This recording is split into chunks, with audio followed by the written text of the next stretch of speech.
Hello? Hey, can you hear me? Yeah, I can hear you. How you going, mate? I'm doing good. Daniel, how are you today? Good, thanks. Good, thanks. Thanks for taking the time to do this interview today for us. It's my pleasure, Daniel. So, how's your day so far? Uh, not too bad, not too bad, as lockdown goes. Yeah, are you in Sydney? No, I'm from India. From India. Okay, okay. Is that where sorry, we've been doing so many interviews, I lose track of who's doing which interview for us. So is that where you guys are based? Uh, I represent a magazine called Metalheads for our magazine. We are a global magazine. We have people around the world who works on this magazine. Okay, great, great, great, great. But you're based in India, are you? I'm based in India, that's right. Oh, great. How So, are things there at the moment with COVID and uh, everything? things are getting better. The restrictions are slowly getting lifted up. So, getting back to the normal life. So that's how it's going on here right now. Oh, Hello. that's good. That's good. Hello. This is Seb. Hey Seb, how are you today? Hi, good, thanks. How are you, Heath? I'm doing good, Seb. Is So, I'm that the a drummer. fresh haircut I see there, Seb? Yeah. My girlfriend Charlie took my beard trimmer to the sides and the back, and it's all right. That's like, it wasn't like, hey, girlfriend, do a proper cut. It's like, no. It was getting way too long. So it's like, all right, just it works. It's not bad. I don't it mind looks it. cool. Looks cool, Seb. Thanks. Yeah. I just don't like hair touching my ears, so it was super long. So it's like, yeah, just gotta had to buzz it off. Yeah. Good, good, good. So, guys, on July 2nd, you released your single Somniphobia. So, can you tell me a bit about the video and the song writing behind the process? Yep. We might actually just wait. It's almost 7 o'clock, but we might just wait just for the other members to hop on if that's all right. Mhm. Yeah, they're We've just got, getting set up now. yeah, we've got two more coming on. If that's all right, if you're happy to wait for a minute. Yeah, that's fine. Not a problem.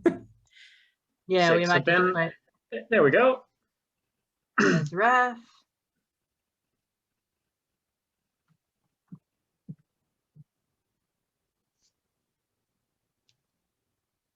Hello.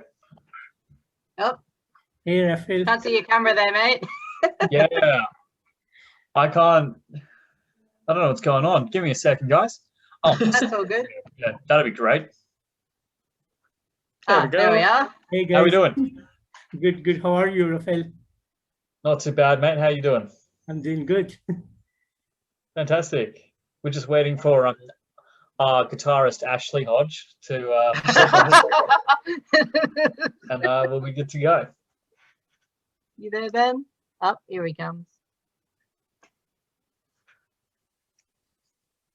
If he call this person Ashley for the rest of the interview, that'll be great. Yeah. What the fuck is going on? Yeah, my camera didn't start automatically. You might have to go to the settings for some reason. There we go. There we go. Hello. Yeah, And this how are you? Keith. What's up? What's up? What's up? Hey, this is our guitarist Ashley.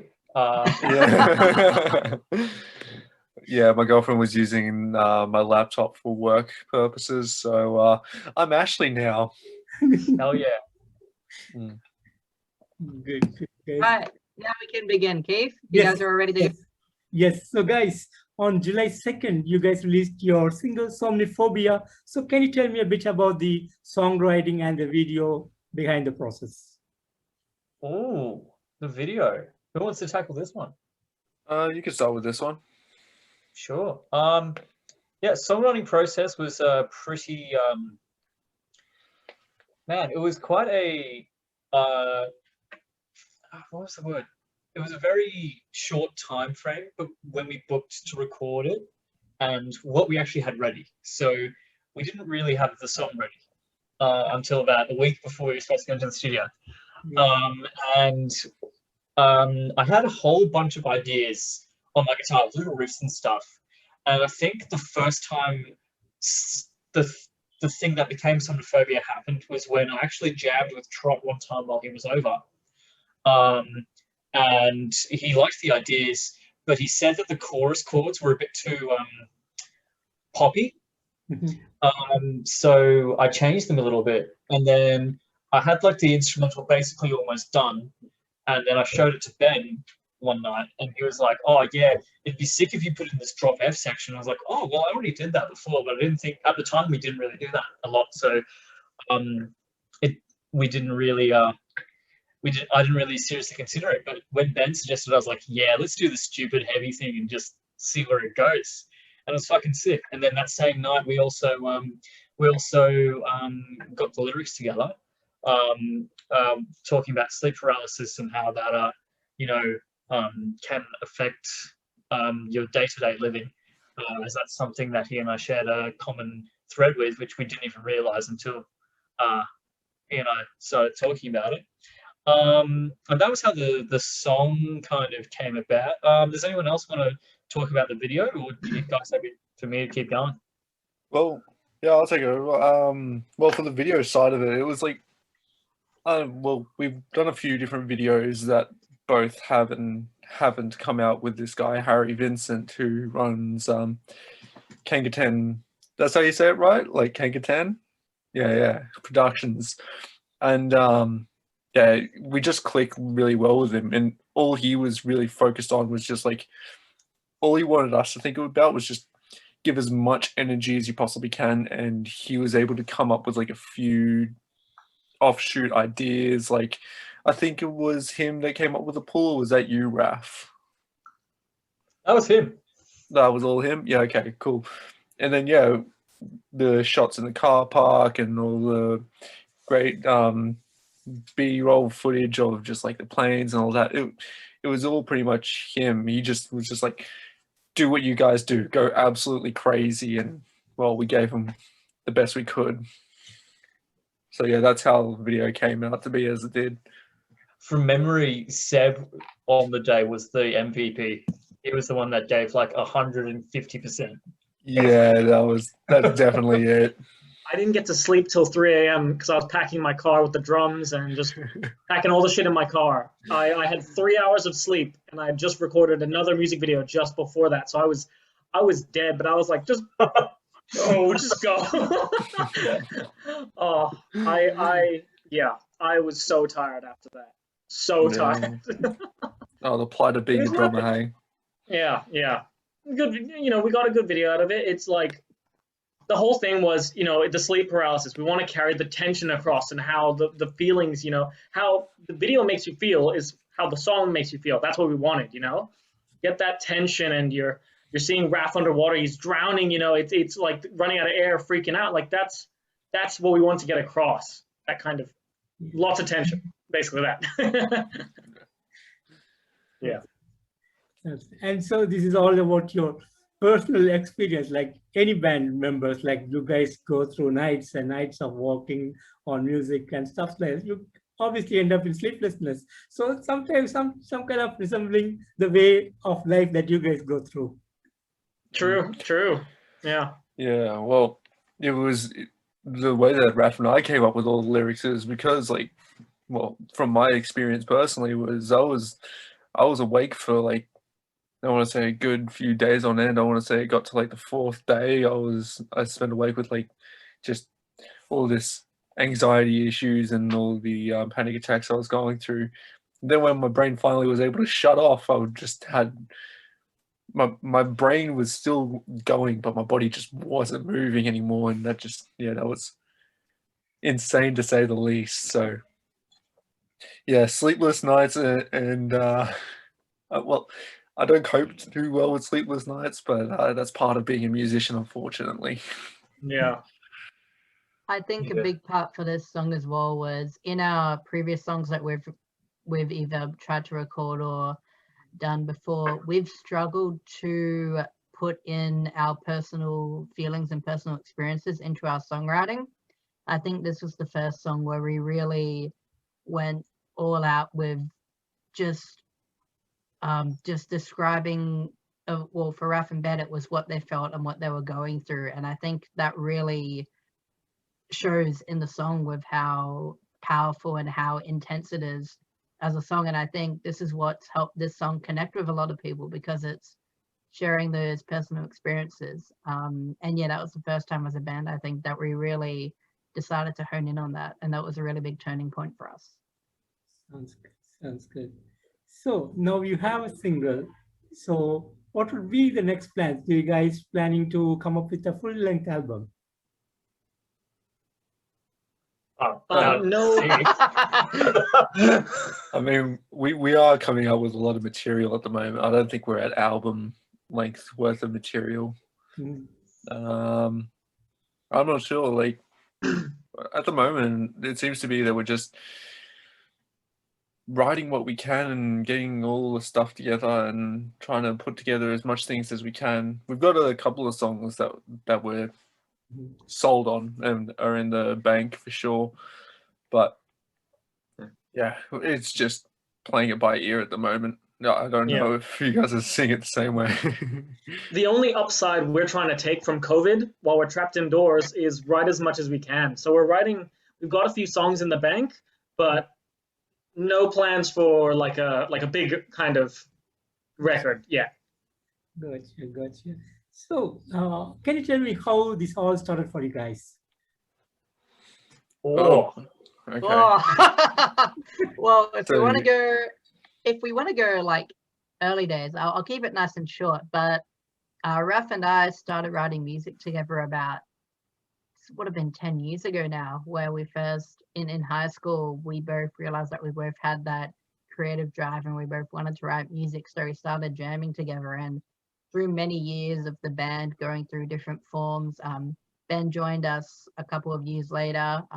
At that time, we were under a different band name and writing completely different material to what we're writing now. And then we got into this band, Broken Earth, and the music we're writing now, and been through a couple of reshuffles, but eventually Seb came along, who I went to uni and studied with. And yeah, I think what's always been the driving force for this band is we've been a bunch of musicians who enjoy what we write and get along as people, and just give it our all every time we're recording or every time we're on stage. And I think, look, we've been through a couple of different lineup changes over the years, and there's no bad blood between those people. It just wasn't the right time and things came up. But I think at the moment we're quite happy with the lineup we've got and the momentum we've found in the music we're writing. Sums it up pretty well, yeah. Yeah, that's perfect. Done. Sounds great, guys. And what is the concept for bringing up with the name called Broken Earth? Do you guys had some kind of theme behind this name? Yeah, so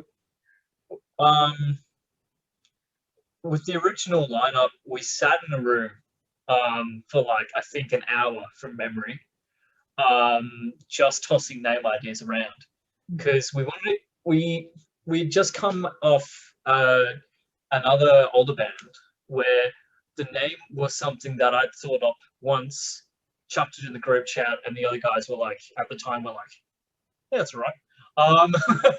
And that was really it.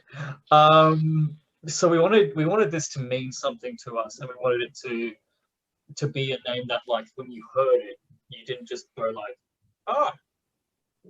another local band, sick. So we kind of,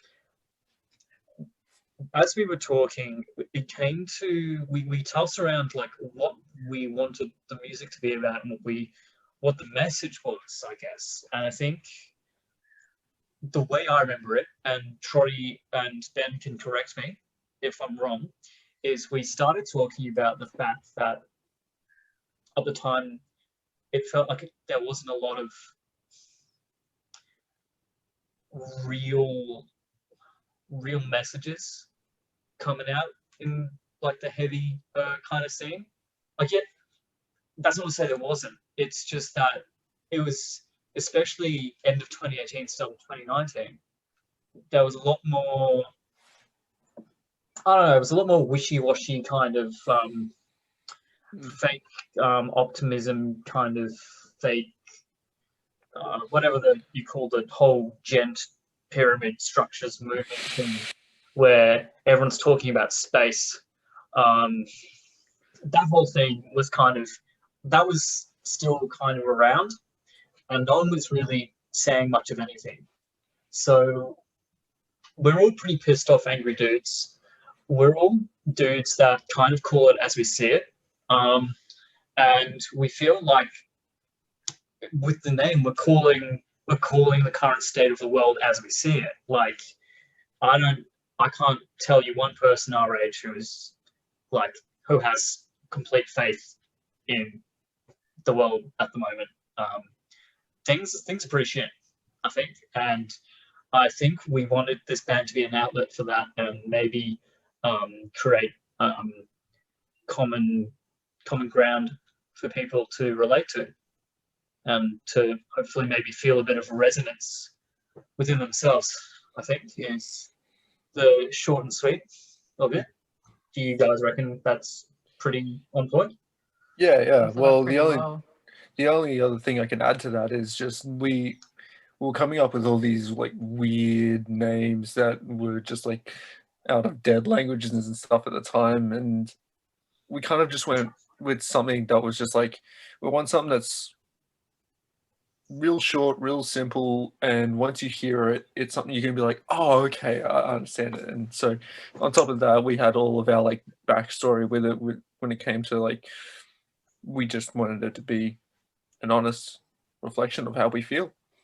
So we stumbled along Broken Earth, and we've been pretty happy with it ever since. Sounds great. Sounds great. And last year, you guys put up another single called Dance in the Dark. So, and it has been on the radio and it's been on global scene. So how do you feel about the success of that single? You want to take this one? Okay, well, yeah, you Me, take it. because I wasn't in the band. No. I'll let Ben take this one. Okay, so yeah, we're honestly, we didn't know what was going to come of the first single when we first put it out. Like, granted, we put a lot of hard work in behind the scenes to get everything up and running and making sure that we can maximize the most amount of success out of it. And honestly, like, that song has done us wonders. It's, I think, how many streams are we up to now with it? It's like in the 5 figures now. And yeah, it's at almost 20K. Oh, okay, yeah, and honestly, we didn't, like, when that song came out, we were just eager to get anything out, like, and we all liked that song the most at the time, and so yeah, once it came out, we were absolutely stunned by the amount of response that we had to it. I still personally am stunned about the amount of response that we had to it, to be honest. Same. And it still kind of holds up. Yeah, sorry.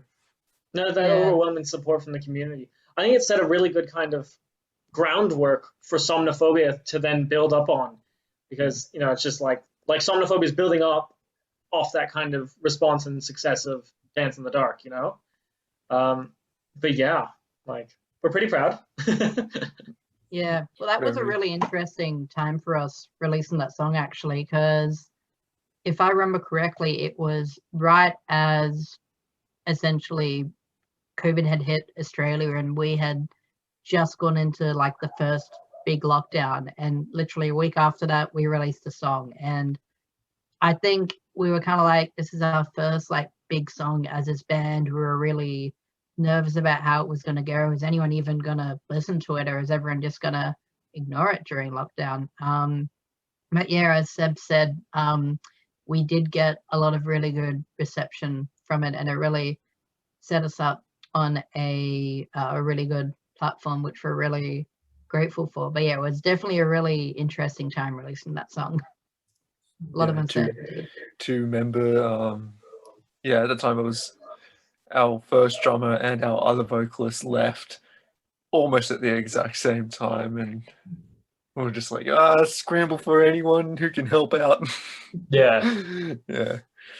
It was really funny because like all of the like throughout the first, like, throughout the months of like building it up and preparing for it, I feel like that was the most, I don't know if this is how the others were feeling, but for me, it was the most chaotic time I'd ever been a person or a band member.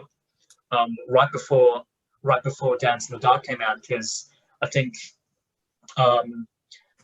the job I was working at was dodgy, the employers, and one day they just let me go. Like 2 weeks before the single was meant to come out. No, 2 weeks before we were supposed to film the music videos. So suddenly I had no money coming in. So that was crazy. And then we had just lost the members. It had taken us a while to get back because not our producer's fault, but you know, things had gotten lost in translation with one of his team. So things had gotten a bit like longer to process. And then the artwork took like 2 months to get back. In other words, things were just a bit of an organizational dumpster fire.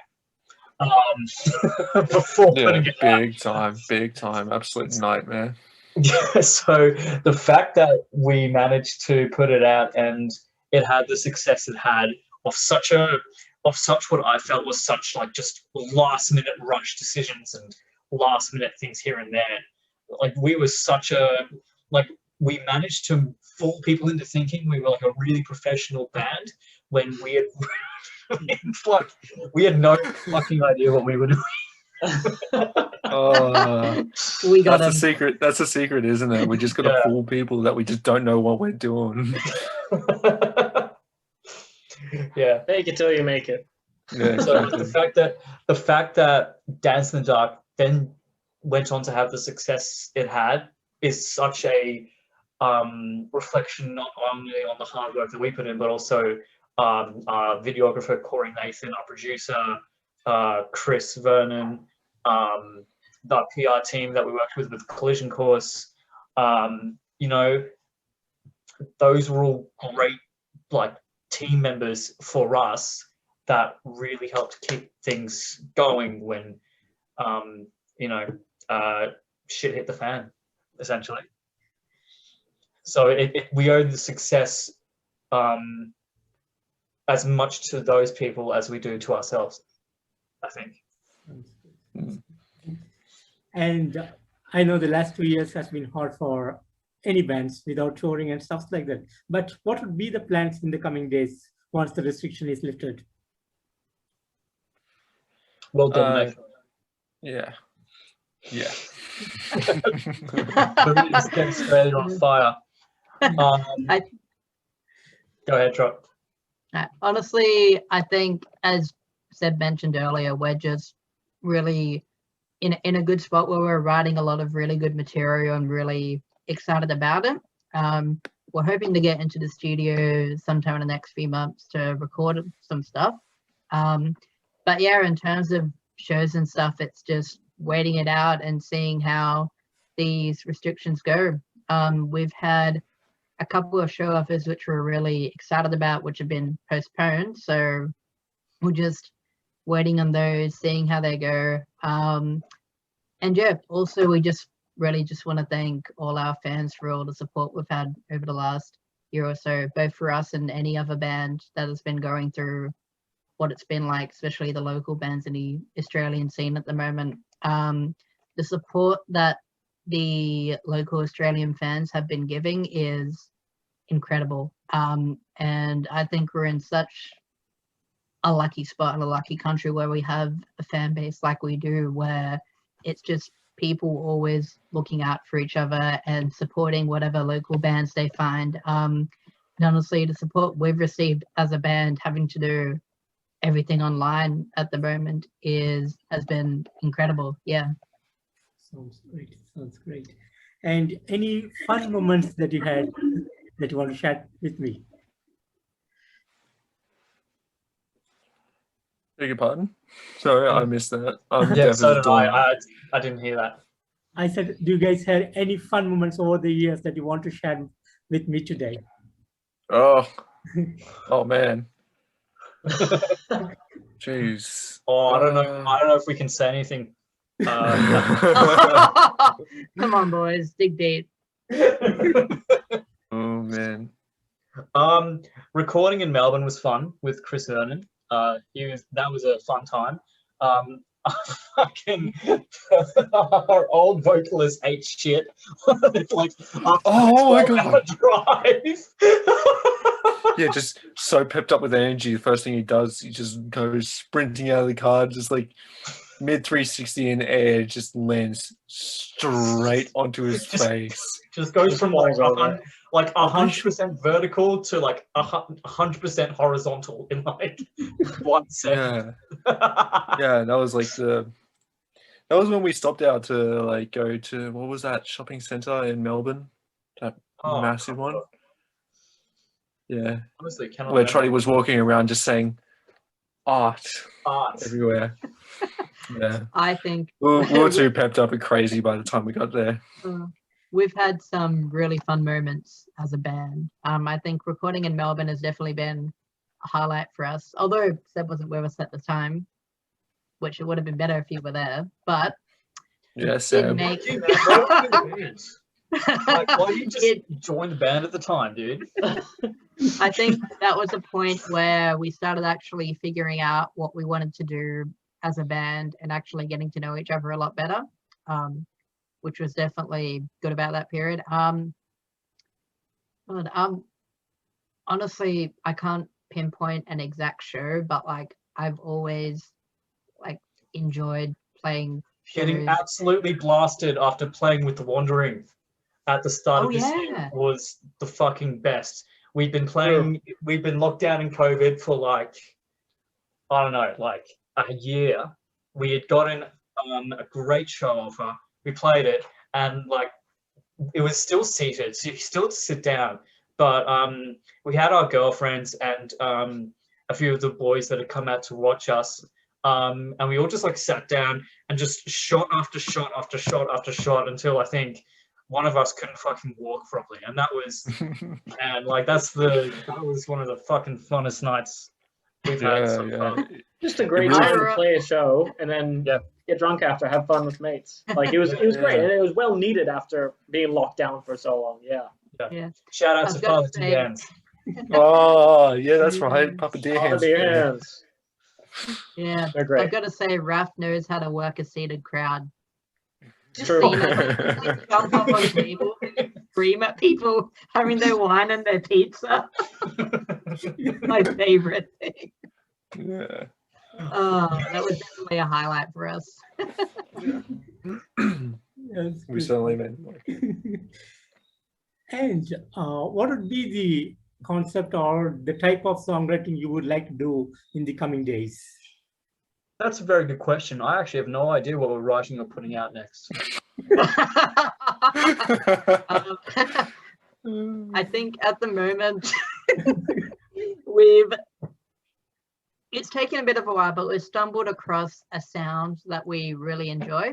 And I think, as we mentioned before, with Somnophobia leaning in on those personal experiences and writing from that, it's looking like a lot of the songs we're writing at the moment are coming from that, from either one of the members, and it's really good to see. And it's felt the most fresh that it's ever been writing these new songs, and it's good that we're finally finding that right consistent kind of style that we have to our songwriting. Yeah, everything is very much so coming off like straight from the heart and very passionate, and that's kind of been like our mission statement pretty early on, is just keep it from the heart, keep it real, and as long as we keep doing that, well, we just keep progressing and getting better with what we do. And so Sorry, go ahead, Ben. No, I was done. Just wrapping up my statement. That's all good. What they're really saying is all the breakdowns are now an octave lower than the bass. Super low breakdowns. Just and that's the whole song. Every fucking song is just that. Just have like one little trap beat for like 20 seconds, and then poof, just that's it. That's our next single. That's the brown note. It's gonna make everyone shit their pants. It's great. Yep.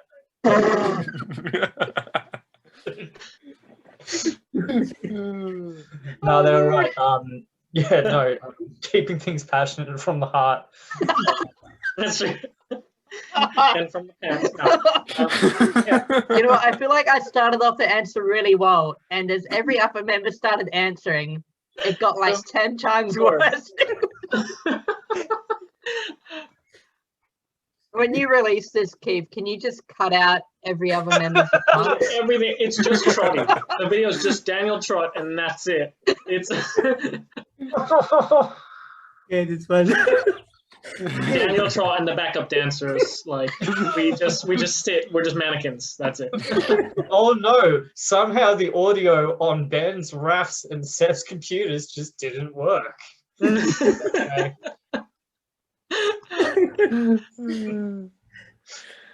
And guys, musically speaking, like, would you be experimenting a lot in the future, or are you going to stick to the single genre? Yes, Ooh. I will be experimenting a lot, but it won't be musically. Ted, can you take this one? Okay, I mean, so Yeah, we're finding our sound. You know, we're for the most part. I think we're writing what we want to hear. So we're in the genre we like. Pretty metalcore, heavy metalcore. You know, we're angry, we're screaming. There's a bit of singing sometimes, but we're only getting heavier. Basically, we're more angry. We're writing more angry songs. It's gonna be heavier. That's pretty much the vibe. That's what we're going for. That's pretty much what we're gonna keep doing. More angry, more heavy. yeah, but we were also trying to find like these sort of genres outside of metal. Like Raph and I are forever trying to talk about writing in trap beats and some hip hop elements that we've come up listening to, but we're not going to stray too far from the path that gets too weird. Yeah. Or, I'm yeah, actually, nonsensical. I haven't told the boys this yet, but I'm actually thinking of writing a concept album around just the first like 3 songs on the first Coldplay album, and just that's the soundscape. Fantastic. Amazing. Fantastic. That's so Going for that arena that's where sound. we really sit at the moment is in yellow. And just to add on to that as well, I think doing like those little experimentations definitely it keeps our music feeling fresh. So like we never want to stray too far from the sound that we found, but doing those little like I'm always one for if you're not enjoying the song you're writing, then like why are you writing it? Like I don't want to get to the stage where this band's just constantly putting out material and just going, oh, this sounds good. Yeah, definitely. Experimenting. Yeah, with our strengths, kind of thing. Yeah, and I think like if the song that you're writing isn't your favorite song that you've ever written, then I think that's the point where you should kind of stop as a band. So doing all those little experimentations and like adding on to everything that we've written before and just making something new out of it and just staying fresh has always been something that was tried to do as a band. Sounds great. Sounds great. And finally, what would be the message for the dear fans around the world? First of all, thank you. That's a big one. Big thank you. That's what we want to make sure. I was like, before we go into jokes, because we always go into jokes. Yeah, it's a lot of thank you for all the support. You know, we're really proud of what we're putting out, and we're proud of the reception and really happy with how everyone's taken it. We're glad people love the music. Thank you, and stick around for more. We're just getting more angry and more heavy. Yeah, and look, as I mentioned before, it's been a tough year being in lockdown and everything, and I think it was like we did not know releasing Dance in the Dark and coming up to now if we were even going to make it as a band, and I think a lot of that's been due to the support that we've received from our fan base. So they've essentially kept us afloat, and just the biggest thank you. As I said before, we're just grateful to have such a strong community as we do in the Australian metal scene. Great. Sounds great. Mhm. Yeah. And guys, thank you so much for the time you have given me today. And it was real fun talking to you. And thank you so Yeah. much. Sure it was, Cave. Thank you. Thank you, big Thanks for legends. having us. Have a good Thanks one. for having us, mate. Thank you, guys. Thank you. Bye-bye. Thank you. See ya. Yeah.